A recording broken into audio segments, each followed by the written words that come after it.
kawuono gekone jopiny Tony. Unajua kuna wakati nilipiga kelele sana mtandaoni. Watu walisema vile walipendana na Tony Ndiema wanaweza kosana. Ni nini haswa kilitendeka mkaenda pale kwa YouTube mkaniwekea strike?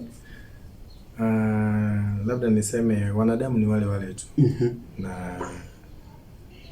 kwa dunia lazima mkosane. Who are watching us, you know we have to say it, and Tony Ndiema, you know me, ana wachuga dir katandal munwan kudi kwa jaja, ana wachuachani ya wagini torach. I said it as if yani the way it is, and gindalo munugigo timorete. I think ni inyalo bear me witness. Onge gimana medo chumbi kata chiel ni akora ketho nying Tony, and there is no day mana dhie club mawacho nuna no Tony Ndiema no ngama rach otima. No, I admitted everything that happened, but it was also a lesson to us ne ngata ngata. Gimoro kotimore kato en mana jajawa yawa losa uru jajawa ni will soon become to be a band leader.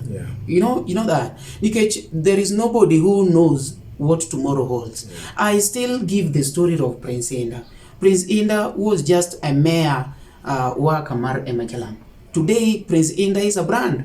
Mapongo club, emopongo kocha, emopongo koni, and that should be a lesson to our artists. And that is why we are here with Tony Ndiema to tell you that everything can happen and everything can be solved. Every Saturday tuko live na MC Omari Nash kuanzia saa 3 usiku. Pale YouTube. Usibanduke. Usibanduke.